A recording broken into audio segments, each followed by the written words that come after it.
you. Senator Coates. Thank you, Mr. Chairman, and thanks to all the witnesses here for your presentations to us. I think it's an extremely important issue. I agree with my colleagues here. I think on a bipartisan basis, the recognition that if we're going to address our current economic malaise or much lower and slower growth than we would like to see at this particular point in time in our economy, regulatory reform has to be an essential component of that, along with tax reform and budget reform, and particularly entitlement reform. And so I appreciate your contribution to all that. I want to state that, you know, the panel here is kind of weighted toward the medical device issue.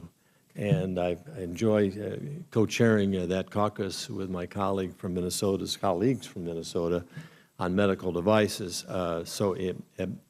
Rather than be repetitive, let me just say Indiana says ditto to everything that Senator Klobuchar has said and Congressman Paulson has said relative to medical devices. We have a big stake at that in Indiana, and it is one of the most, no pun intended, cutting-edge industries in our state, providing a glimpse into the future of the kind of technology innovation that we can accomplish here in the United States. And we don't want to have to see that shipped overseas on the basis of an egregious tax or failure to bring about some sensible regulations. Secondly, I also want to just note for the record, and this is pretty startling. I don't know that you need to comment on this, but the Small Business Administration, the government's Small Business Administration, a few years ago estimated that the cost of complying with federal regulations exceeded $1.75 trillion every year, nearly 12% of the total GDP. Now, that's only half right.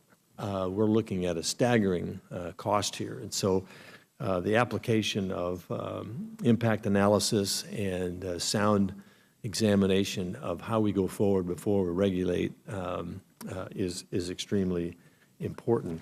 I want to just ask a couple of questions. Dr. Elliger, I'll submit this to you.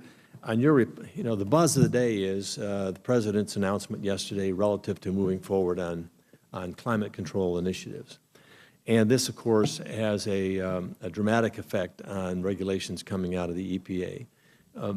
What measurements and analysis have you done, if anything, of any, relative to EPA, and will you be, or do you have any thoughts at this particular point as to where this agency would fall in terms of regulatory impact, sound regulatory impact analysis?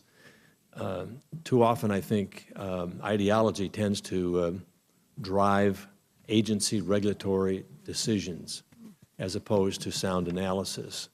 I'm not trying to make a political point here. I'm just simply saying if we're going to address these problems, we need to be more rational and more scientifically oriented in terms of making some of these decisions. So do you have any thoughts or comments on that?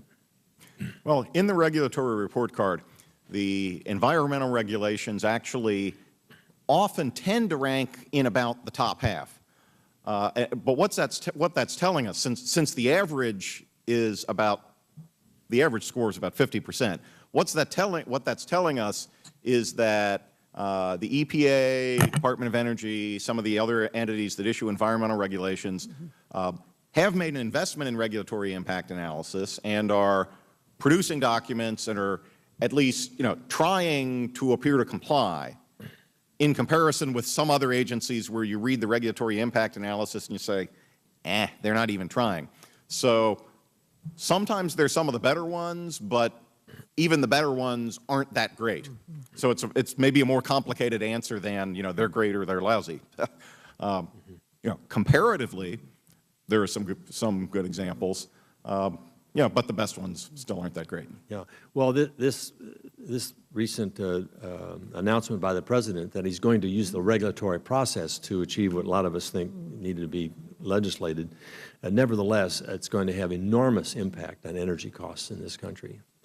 And so I think a sound analysis, to the extent it can be, provided for us as we examine how to go forward and address this could be very helpful to us.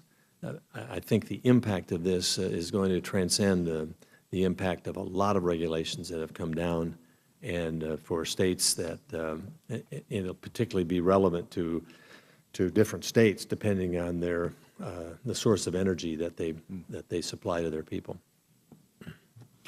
I think my time is about expired, and thank you, Mr. Chairman. No, thank you, Senator. Representative